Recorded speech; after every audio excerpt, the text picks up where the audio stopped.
Okay. Better just jump right into it. Season 3, True Detective. I don't really get into any weird sort of intros or whatever. I just sort of like to jump right into it.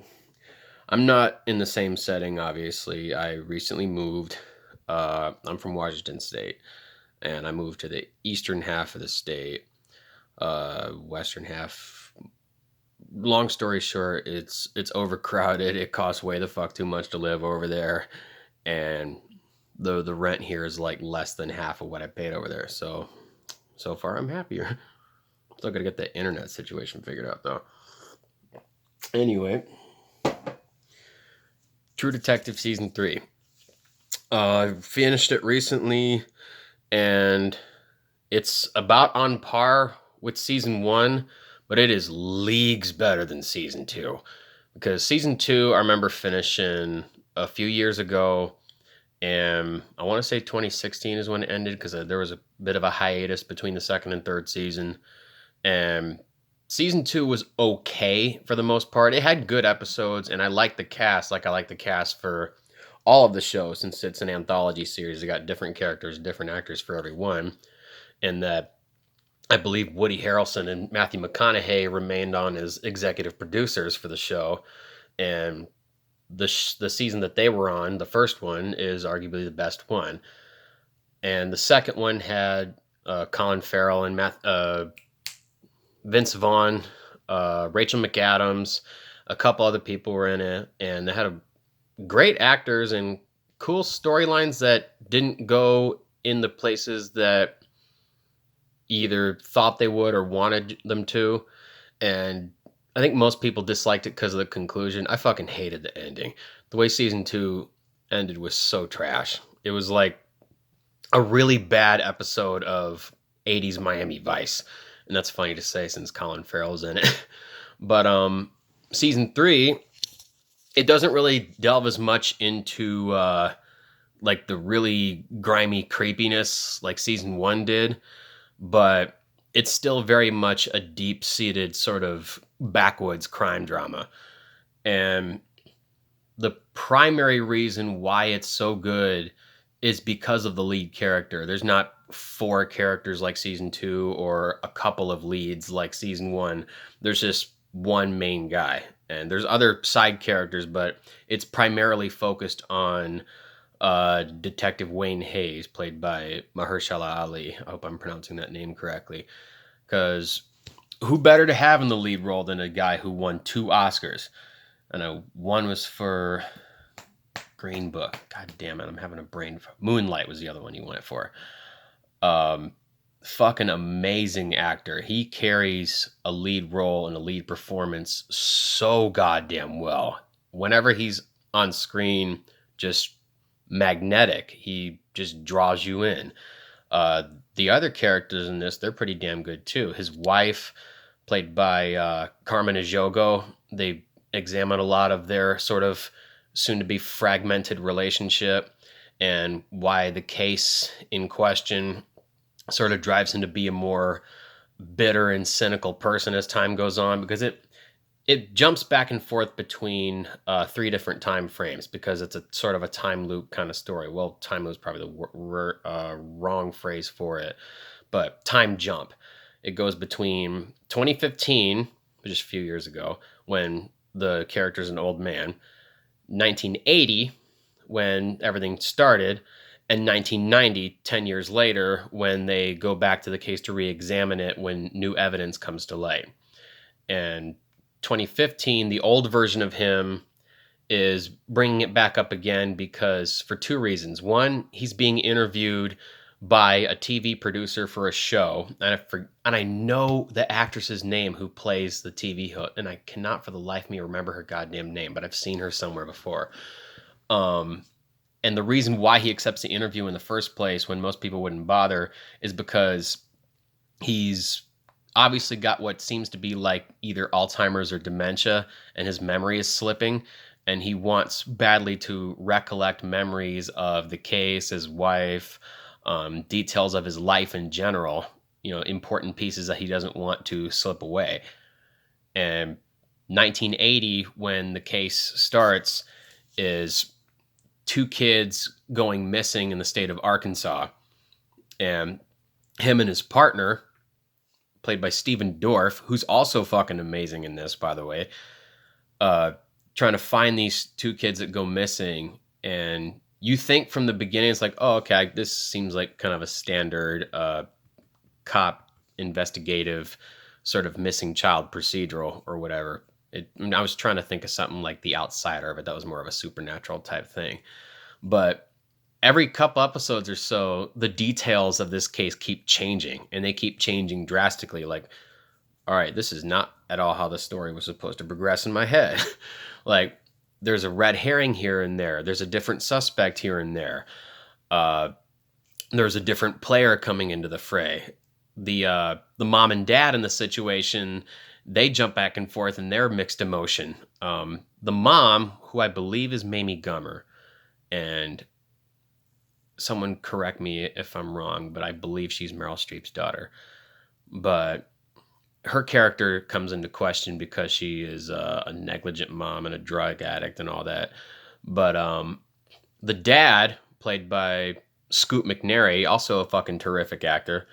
He is a well-meaning dad, but he's also got an anger issue. He's an alcoholic, so both the parents are kind of fucked up in their situation.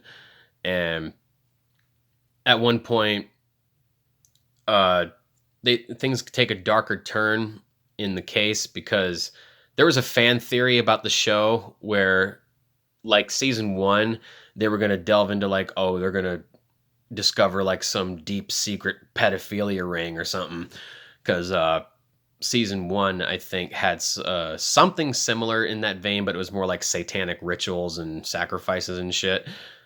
And I'm not sure if season 2 had a subplot like that. I think it was more or less like a pretty straightforward crime thriller. But the third season, it kind of hangs that out there as a strong possibility, like that's where the kid or kids might have gone, because it almost turns into a different genre altogether after about half a season or so, more as like a deep kind of introspection / character study of the main character, because the case in and of itself is nowhere near as engrossing as the main character's story. Because Detective Wayne Hayes' story, that character may be one of the best, definitely one of the best characters that Mahershala Ali's played. That is a showcase performance right there. It's a highlight reel.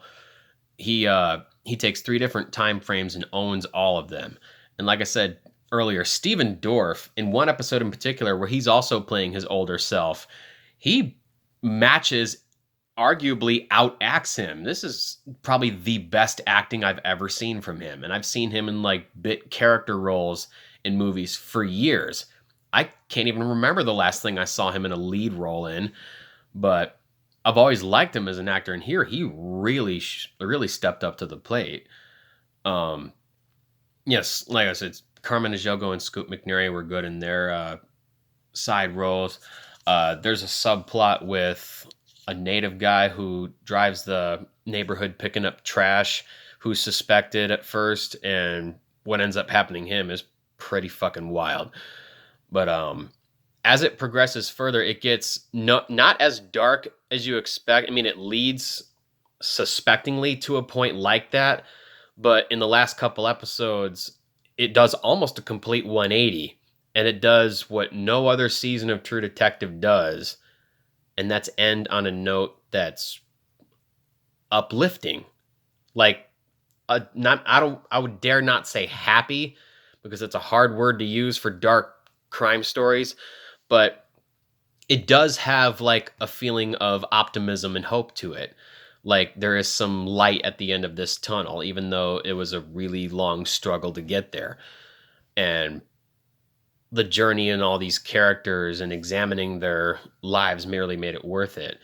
And the step from one decade to the next decade to just a few years previously from now, the older version of himself gets a lot more self-examination and a lot more information that he didn't have before. Like within each three of these time frames, he's finding out something different that he didn't know before. And each jump in, you keep looking at it like, God damn, if he only knew that sooner. Like he even reads a book that his wife wrote because his wife was an author after she was a teacher when they were dating in the show. And there was a detail that he read in there that like jump starts a memory, and he's like, God damn, I should have read this sooner. And it makes you feel the same way, and it really pulls you in like that. And it's a really good way of examining a character like that and making him more empathetic. So I have no idea where a season 4 is going to go, but I heard somewhere that season 4, they originally had an idea for it at first, but the creator slash showrunner, Nick Pizzolatto, I believe said that he either scrapped the idea for that 4th season or he saved it for another show or another movie that he wanted to work on, and had a different idea for what to do for a season 4. But I have no idea for what setting or what actors they're going to pick for it.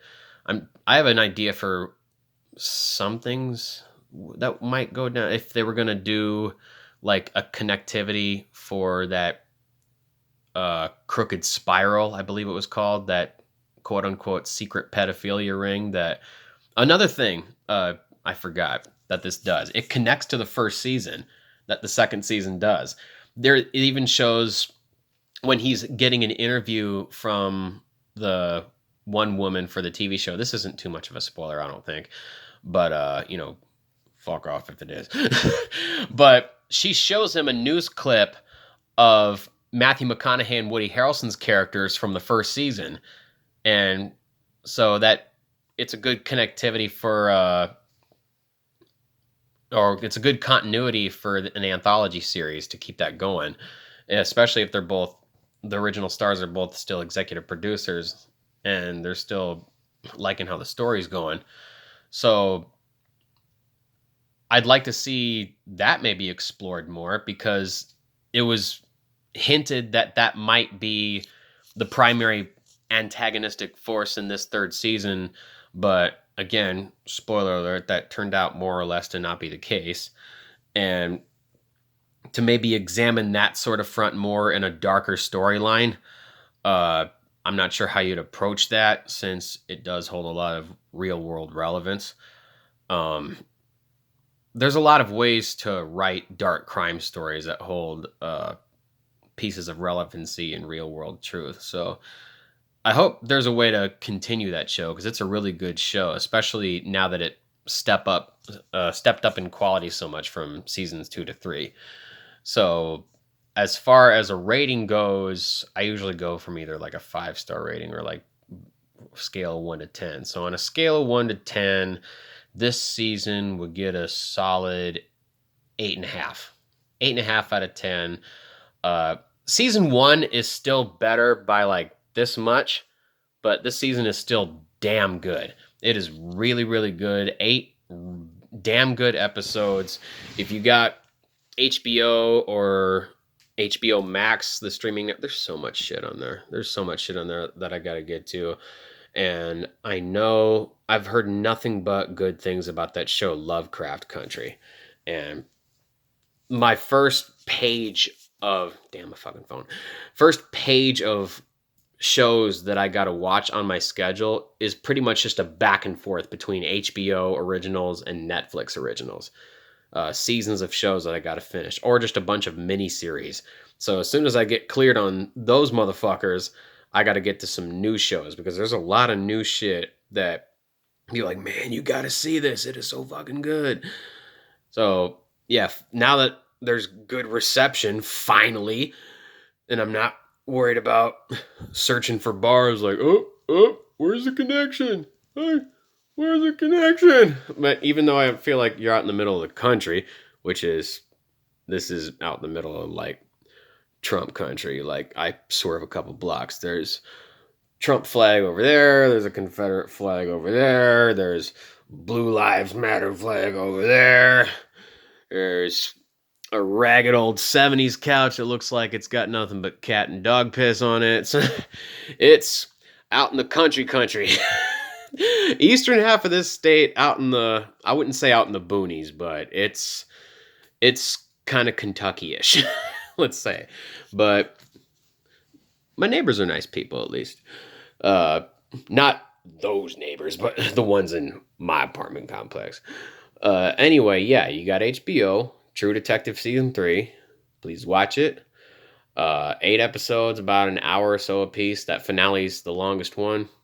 And as far as the next season of TV to be watching, I would definitely say that if I'm doing the HBO Netflix back and forth, that the next season would be the second season of a Netflix show that I have not picked up on in a few years, which is Ozark. And season 1, I think that was like a 7 out of 10 for me, I believe. It was better than I thought it was going to be. It was a good show. Maybe not excellent, but I thought it was a really solid show. And it get a lot of comparisons to Fargo and Breaking Bad and all that, but from seasons 2 to 3 is, I keep hearing is where it's like, man, it goes from a decent show to a good show to a fucking great show. So that sounds like I got to get back on that one. Yeah, season 3 True Detective.